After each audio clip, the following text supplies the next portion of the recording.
সুপ্রভাত বন্ধুরা, কেমন আছেন সবাই? হ্যাপি সানডে আপনাদের সবাইকে। আজকে হচ্ছে রবিবার। সকাল সকাল বর্মশাই বাজার করে নিয়ে এসেছিলো, কিন্তু কাজে মন না থাকলে যা হয়, তবুও হবে করে সব কাজকর্ম সেরে ব্রেকফাস্ট সেরে বর্মশাইয়ের হাতে চাটা দিয়ে আর ভাতটা বসিয়ে দিয়ে কেবল একটু রোদে এসছি, একটু দাঁড়াবো, কারণ বেশি কড়া রোদটা নিতে পারি না। আর আমার বর্মশাই বলো তোমার গায়ে এখন একটু রোদটা লাগানো দরকার বলে আসি। তিনতলা ছাদে গেলে তো পুড়ে যাব, এমনিতেই তো গ্লো সব উড়ে যাচ্ছে, নেই কিছুই, যেটুকুনি আছে বাঁচিয়ে রাখছি। সামনে একটা অনুষ্ঠান রয়েছে যার জন্য। আর ফেসিয়াল বলুন, এগুলো আমার এখন ভালো লাগে না, সামনে আইব্রোজ করতে ভালো লাগে না। এই সময় শাশুড়ি মাকে বলুন, সবাইকে যারা বড়রা আর কি, খুব মিস করছি। এখন বিশেষ করে কাজ করতে ভালো লাগে না, মনের মধ্যে কীরকম একটা ভয় কাজ করছে। আবার ডাক্তার দেখানোর সময়টাও হয়ে গেছে, তো ডাক্তার দেখিয়ে নেব। দেখি কবে হচ্ছে, ওষুধ টষুধগুলো সব ঠিকঠাক করে নিয়ে নিতে হবে, কারণ আমার যে সময় ডেট হচ্ছে ডাক্তার দেখানোর, রাস্তার সামনে বাড়ি হলে জানো তো সব থেকে বেশি এগুলো খুব বিরক্তি লাগে, সর্বক্ষণ কানের কাছে ক্যাঁচর ম্যাচর করে।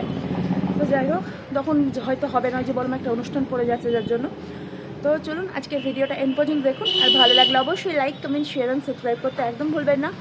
বাবা ছেলে দুজনেই বাড়িতে রয়েছে। আমার অন্য কাউরি সবজি বাজার করা বলুন এবং পছন্দ হয় না। বড় মশাই সবজি বাজারগুলো আসলে প্রথম থেকে নিয়ে আসছি, তো খুব ভালো লাগে যে গুছিয়ে জিনিসটা আনে। আর ছুটির দিন তোজো তো আজকে অনেক লেট করে উঠেছে, তারপরে খাওয়া দাওয়া করেছে, একটু টিভি দেখছে। আর ওর আবার সামনে পরীক্ষারও ডেট চলে আসছে, চরম চাপ এখন এই মার্চ মাসটা আমাদের মা ছেলের। তো যাই হোক, ছাদে বসে থাকলে তো আর হবে না, যে কাজকর্মগুলো কে করবে, যে এমন নয় শাশুড়ি মা আছে, শাশুড়ি মা রান্নাবান্না কাজকর্ম করবে, আমি একটু পিঠে রোদ দিয়ে বসবো, হবে না। তো কাজগুলো করতে হবে। ভাতটা বসিয়ে দিয়ে এসেছি, ওটা তো নিজের মনে হবে, আর কুটনো কাটা বাটনা মাটা এগুলো না করলে কোনো রান্নাই হবে না। তো যাই হোক, পুজো টুজো সব চলে গেল। এখন আর কি আছে, এখন শিবরাত্রি আছে, হোলি আছে, এগুলো সব রয়েছে। বাঙালিদের 12 মাসে 13 পার্বণ, উৎসবের শেষ নেই, তাই না বলুন? তো যাই নিচে ফুল গাছগুলো কেমন যেন হয়ে গেছে জানেন। আজকে আমি ঠাকুরের ফুল টুলও পারিনি, বারবার সকালের দিকে জামা কাপড় ছাড়তে ইচ্ছে করছে না বেশি, তো একদম স্নান টান করে ফ্রেশ হয়ে তখন ঠাকুরকে পুজো করব। এবার যাওয়া যাক নিচে, বসবো। রান্না চলুন, আজকে কী কী রান্না করবো সেটাও শেয়ার করব, আর তার সাথে কী কী সবজি বাজার হলো সেটা শেয়ার করব। চলুন যাওয়া যাক নিচে। হ্যাঁ, আর দাঁড়াবো না, হাওয়াও দিচ্ছে, রোদও আছে। আজকের টাটকা টাটকা সবজি বাজার, এখানে হচ্ছে পালং শাক, আর এই হচ্ছে ধনেপাতা। আর কিছুদিন পরে এই ধনেপাতা দেখবেন 2 থেকে 3টে ডাল পাওয়া যাবে। তো যাই হোক, এখানে হচ্ছে করলা নিয়েছে, বলে নাকি রবিবার করলা খেতে নেই, রবিবারে করলার জন্মবার, অত শত জানি না, বড়দের মুখে শোনা। এখানে নিয়েছি কুমড়ো, এটা রুটির সাথে তো দারুণ লাগবে। কুমড়ো ছক্কা, বেগুন, তার মধ্যে একটা বেগুন নিয়ে নেবো, ভাজা হবে। আর এই দেখুন একটা মনস্টার বাঁধাকপি, কত বড়। এগুলো সব আমাদের ওই যে ছাগল টাগলগুলো ঘুরে বেড়ায় বা গরু টরু, ওদেরকে খাইয়ে দেবো, ওদেরও একটু পেটটা ভরবে। তো এই হচ্ছে টাটকা টাটকা সবজি বাজার। আর এর মধ্যে রয়েছে আদা, পেঁয়াজ, রসুন আর আলু, যেগুলো ঢালতে হবে, না হলে পচে যাওয়ার ভয় থাকবে। এখানে মাংসটা আছে, কেবল বের করলাম, ধুতে হবে ভালো করে, বড় জায়গাতেই ধোবো, নাহলে আমার বরমশাই দেখলে কিছু লেগে থাকা দেখলে না খাবে না। তো বেগুন ভাজাটা হবে, আর এখানে টমেটো আর আমসত্ত্ব দিয়ে চাটনি করব। আর দেখবেন আমার বরমশাই একটা পেয়েছে কাঁচা আম, এই আমটা তো যদিও গাছের নতুন ফল, তো স্নান টান করে মহাদেবকে দিয়ে তবে আমরা তারপরের দিনকে চাটনি বানাবো। এখনকার চাটনি খেতেই মজা লাগবে। আর এই যে ভাতটা বসিয়ে দিয়ে গেছিলাম।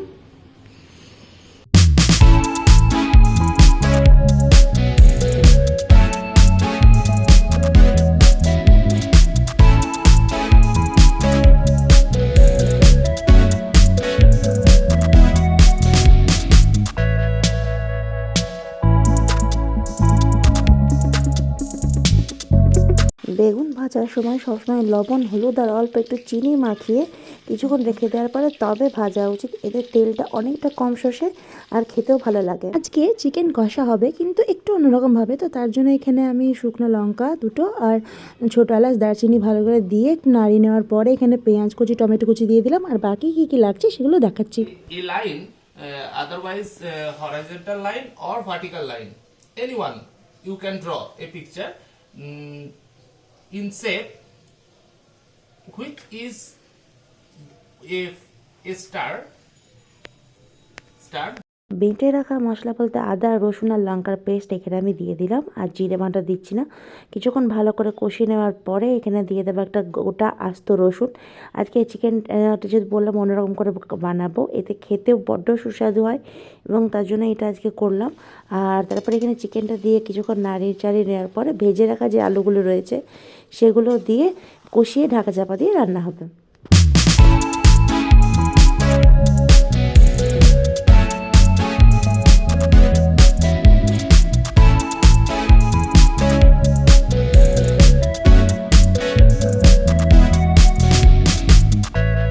কবে থেকে বলছি জানেন যে ব্লেজারগুলো কোটটা একটু রোদে দিতে, ব্লেজারটা বার করতে গিয়ে দেখছি কোটটাই খুঁজে পাচ্ছি না, এখন কোটটা কোথায় আছে। তো যেটা পেলাম সেটাই একে দিয়ে দিলাম। সব দায়িত্ব একা না, সংসার কথা আমি একা এসেছি তো, আমার বরের কোনো দায়িত্ব নেই, বুঝছেন।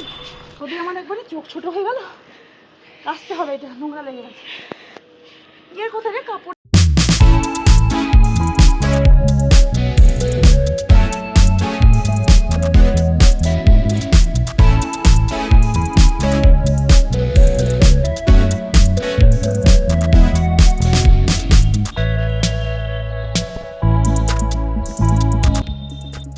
আমি এখন রোদ বসে বসে রোদ পোহাচ্ছি এবং আমার স্নানও কমপ্লিট। মা বোধহয় স্নান করতে গিয়েছে, আমি জানি না কিছু, বুঝলে। তখন মা স্নান করে আসবে, তখন ঠাকুরের পোশাক কি দুটো ধূপ ধরিয়ে পুজোটা সেরে ফেললাম, আর এই আমটা আমি মহাদেবকে উৎসর্গ করেছি, সন্ধ্যের দিকে তুলে নেব। ফাইনালি ঘড়িতে বাজে 2:30, আমি এখন লাঞ্চ নিয়ে বসে পড়েছি। একটু দেরি হলো, বাবা ছেলেকে খাওয়াতে, খাবার পরিবেশন করতে, ওদের দুজনের মন মতন করে দিতে একটু সময় লাগলো, আর আমারও লাঞ্চ নিয়ে চলে এসেছি। তো ব্যাক ক্যামেরা দিয়ে দেখাচ্ছি আজকে আমি কী কী রান্না করেছি। ফার্স্টে রয়েছে ভাত, চাটনি, আর এখানে শশা ছিল বাট খেতে ইচ্ছে করছিল না, এখানে পেঁয়াজটা নিয়েছি, বেগুন ভাজা আমার ভালো লাগে না, আর এখানে রয়েছে 1 বাটি চিকেন কষা। তো চলো এবার খাওয়াটা শুরু করি। ওদের তো দুজন হয়ে গেছে, বাবাও চলে এসছে, বাবারটা রেডি করে দিয়ে আমি আমারটা নিয়ে বসে পড়লাম। সাবধানে, দেখো শুয়ে আছে, এখানে উনি শুয়ে আছে, সাহস করে আবার।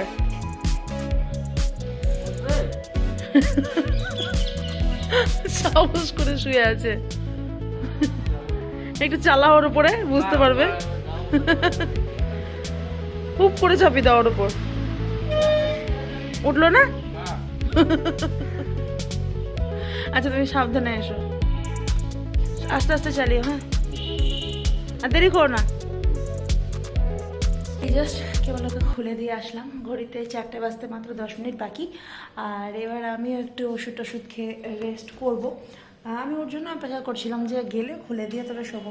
দিনের বেলায় চিকেন খেলাম, আর এই দেখুন মাটন নিয়ে এসছে, তো সেই মাটনটা এখন আমি ধুয়ে ম্যারিনেট করে রাখবো। আজকে যেহেতু চিকেন খাচ্ছি, তার এবেলার মাটন, এবেলার চিকেন এগুলো করবো না, কালকে তখন মাটনটা করা যাবে। হয় না তো হয় না, আর হলে একদম দারুণ দারুণ, মানে একই দিনে ঘরের মধ্যে মাছ মাংস ডিম সবই একসাথে ঢুকে যায়, এরকম হয়। তো যাই হোক চলুন একটু ধুয়ে রাখবো, ওষুধ খেয়ে রেস্ট করবো। তাহলে আজকের মতো এইটুকুই, দেখা হচ্ছে নেক্সট ব্লগে। সবাই ভালো থাকবেন, সুস্থ থাকবেন, দেখা হচ্ছে খুব তাড়াতাড়ি। তো যে এখন ঘুমিয়ে পড়েছে, নাহলে এখন টাটা বলার জন্য অপেক্ষা করতো। So by friends.